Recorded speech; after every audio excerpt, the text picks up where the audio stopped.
Hello, hi, and how you doing? We are officially in the second half of the year as July comes to an end. Gaming in the summer has a different feel personally. It brings me back to the days of no school or huge responsibilities. Just vast amounts of time to enjoy the summer vibe and long hours of gaming.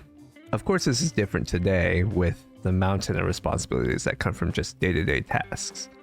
But those times I can sit down and game during these hotter months reminds me of a simpler time as I get lost in the worlds of video games.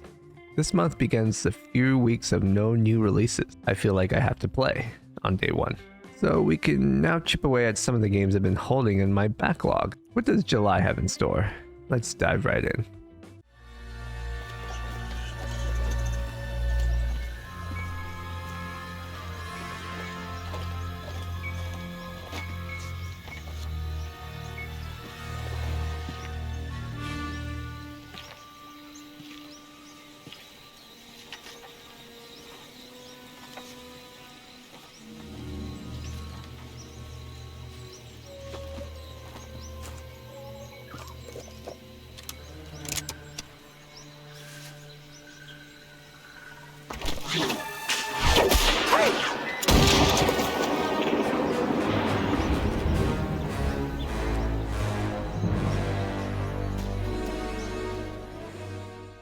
Let's start with this.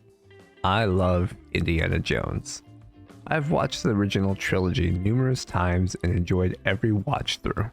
Even the Shia LaBeouf one and the recent movie Dial of Destiny, where Harrison Ford is on his last legs, was still enjoyable to me. But the original trilogy's feel of adventure and Harrison Ford's performance of the whip-cracking, fedora-wearing, grave-robbing archaeologist and smirking Indiana Jones is what does it for me. The romanticized version of archaeology during the heightened stakes of World War II cannot be matched. Indiana Jones and the Great Circle is just the fourth movie in the original trilogy, and instead of just watching it, I was able to play it. I was Indiana Jones for the time I played this game, and it was glorious. Coming out at the end of last year in 2024, it came out at a bad time for me to play it. I think I was deep in Metaphor et Refantasio playthrough, and the addition of my apprehensive approach towards new Bethesda games prevented me from buying it day one.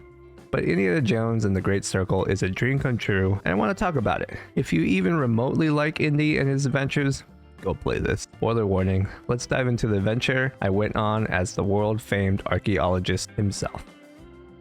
As I mentioned before, this adventure takes place during World War II, during the height of the Nazi regime. We know it takes place after Raiders of the Lost Ark and before Temple of Doom. The structure of the story is very reminiscent of an Indiana Jones film, made by Spielberg himself. Marion is mentioned and India strikes at the opportunity to get lost in another chase of ancient history. Either he really likes archaeology or he's just avoiding the feelings left by his past history with Marion. The adventure is lifted off when Indy wakes up to a literal giant man breaking into the college he's working at. The giant steals an ancient relic that Indy has no idea why, but is hasty to leave his job and chase after. A cat mummy is stolen, and Indy's first stop is the Vatican in fascist Italy to figure out why this particular artifact was taken. Just like in the movies, it shows the iconic map and travels across the globe. One thing leads to another as Indy infiltrates and pieces together mysteries and finds a hidden place under the Vatican. There he stumbles into Gina Lombardi, a journalist trying to find her sister. Her sister is said to have ties with the Nazis, and Gina believes she is being forced to help them. Dr. Laura Lombardi is the world's leading expert in ancient languages. From there, Gina and Indy partner up as they have a common enemy, Emmerich Voss, the antagonist of the game who is played fantastically. An archaeologist like Indy, but working for the Nazis, he is your classic evil, conniving, intelligent bad guy. However, the way he is played makes you absolutely hate this guy, and that's perfect for the opposing force in the story. Indy and Gina find themselves underground in the Vatican's treasure room. They eavesdrop on a conversation between Father Ventura, Emmerich Voss, and Mussolini himself. Here, Voss is threatening Ventura with dirt on him to give up what we later find out are parts of the puzzle, which includes the cat mummy. Piecing it together, Indy finds out Voss is after the myth of the Great Circle, under orders from Hitler to retrieve power for the Nazi regime. The myth of the Great Circle suggests many of the world's ancient structures connect via a large, unbroken circle. But I'll let Indy explain. He is the professor after all. The Great Circle's the biggest mystery in all of archaeology. Do you even know what it is? Some kind of a fancy ring you're gonna put in your museum, perhaps? No. What? Do you have any lipstick? Give it to me. Great. That's the Earth. Now, throughout history, mankind has built sites of great spiritual significance.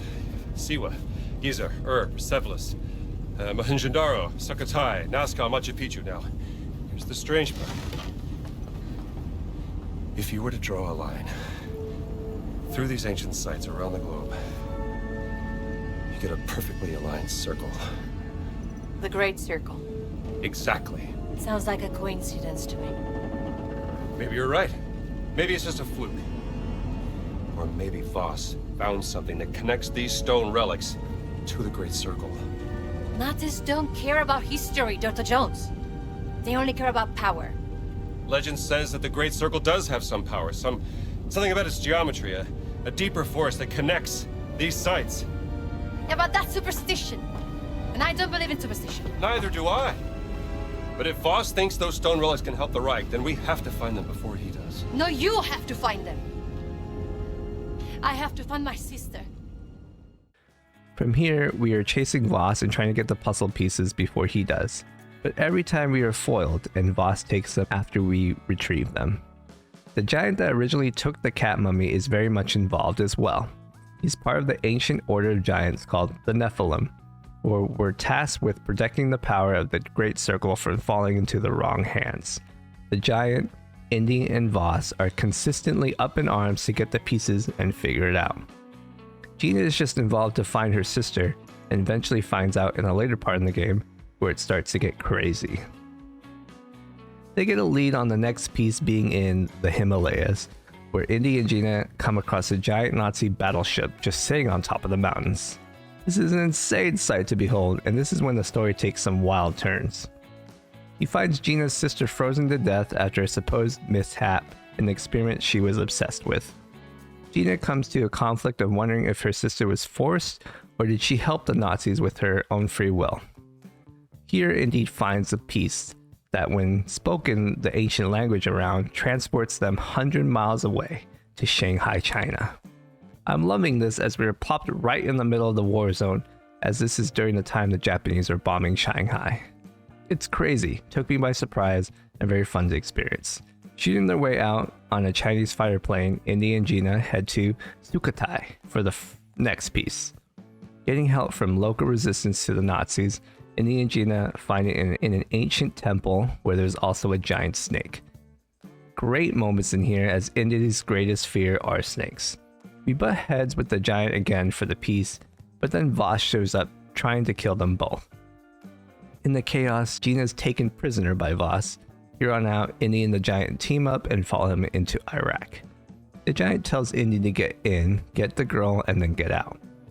The giant summons his army of giants to attack the temple the Nazis are currently guarding.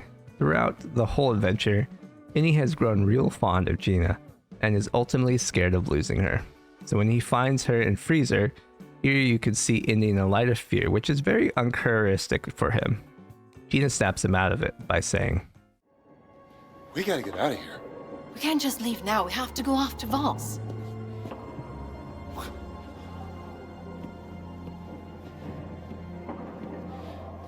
I can't lose you. Come on.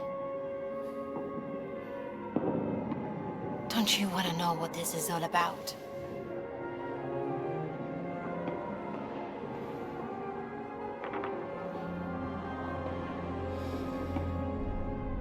You're damn right I do.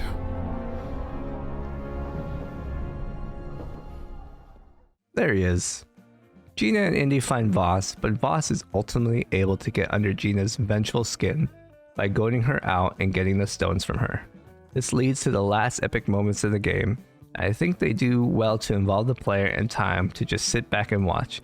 It suits the ending of the Indiana Jones film so well despite its outrageous circumstances. To sum it up, it involves Noah's Ark, teleportation, God's power, dying Nazis, karate fights, and swinging fist fights, and a hyper-beamed Voss.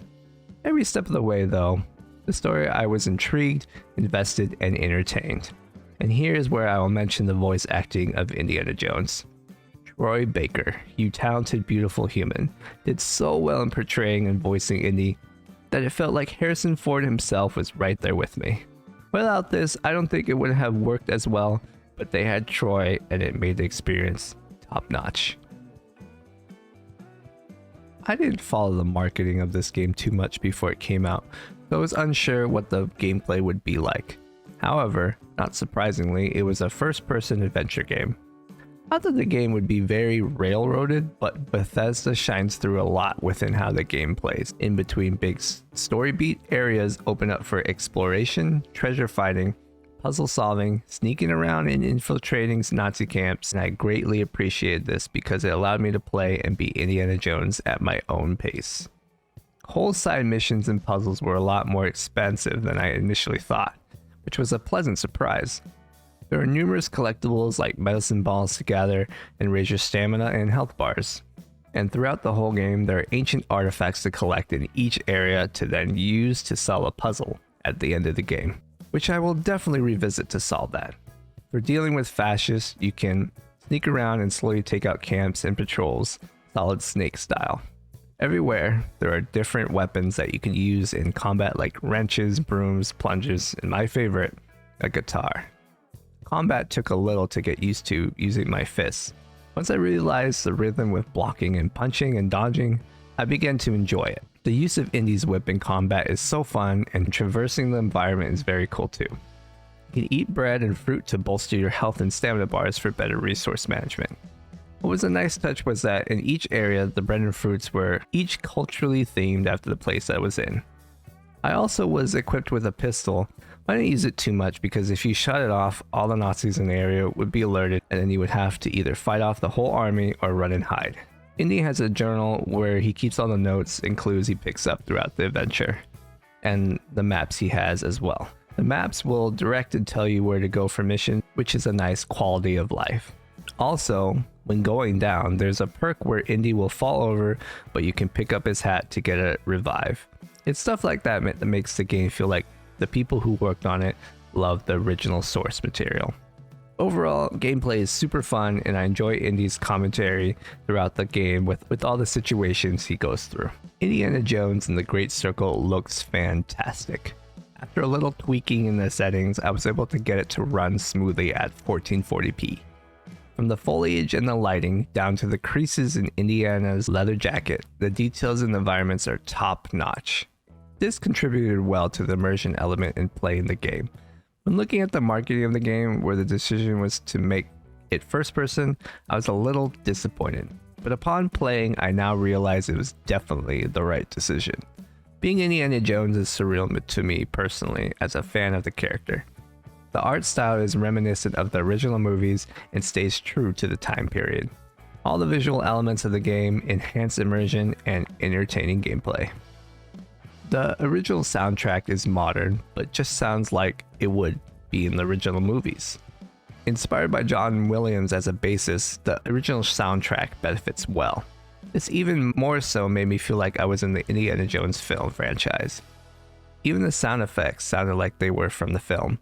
Punches and the impact of some of the tools were very satisfying. Ultimately, the soundtrack is very on par with the rest of the high quality features. Is Indiana Jones and the Great Circle fun? With a classic indie story structure and setting, with gameplay that makes you feel like the whip-wielding famed archaeologist, and immersion elements coming from the graphics and soundtrack, it all adds up to a super fun experience for an Indiana Jones fan like myself. Even if you're not familiar with the Indiana Jones franchise, I'm confident this game still pays off as a very solid adventure game.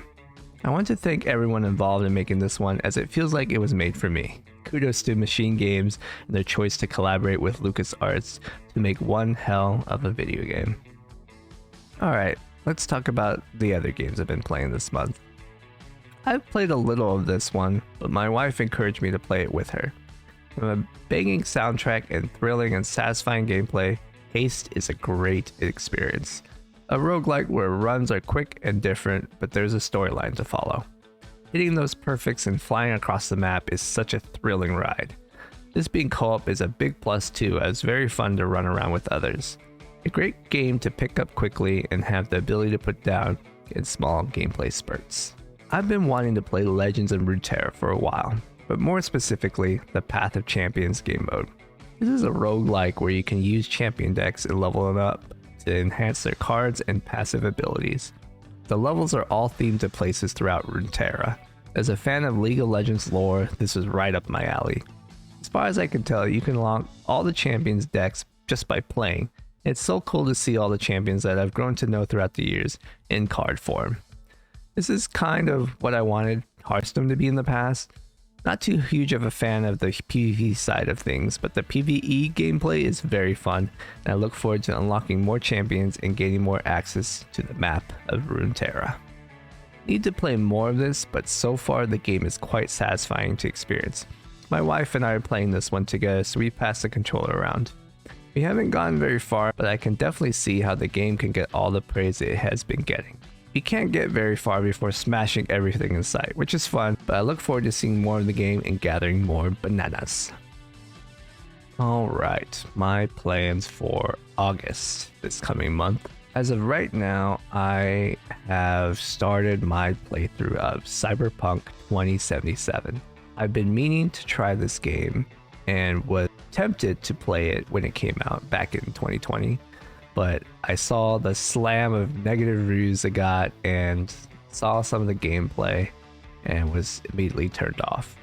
So I kind of looked away from Cyberpunk for the past 5 years. But for the past year or so, it's been getting a lot of praise, and now I've decided to pick it up and try it, including the DLC. We will see how that goes. I'm apprehensive, but pretty excited to see what the talk is all about for Cyberpunk. Other than that, I plan to be playing Kirby and the Forgotten Land, the Switch 2 version, and its new added content at the end of the month. That will be coming out alongside Story of Seasons Grand Bazaar. We will kind of wait for reviews for that one, but if it's rated high, I'll probably pick it up and play that as well. So we got Kirby, Story of Seasons, Grand Bazaar. And then early in August, I'll be keeping my eye on Mafia the Old Country. I probably won't pick it up, but that's something I'm looking forward to maybe adding into my backlog and playing sometime in the future after I've dived into the Mafia series. We'll see if that ever comes around. And I probably will be picking up Tiny Bookshop. It's a little indie game where you kind of make a tiny portable books shop, kind of like what it reminds me of, like Elastic Book Fairs back in elementary school, where they'd bring like a little car or bus with full of books, and you can customize how it looks and what books you carry and just kind of sell them. From what I've seen, it looks fun and pretty cozy, so that's something on my radar for August. Thank you for watching. This July and August are the quiet before the storm, as September and October are going to be filled to the brim of video games I want to play.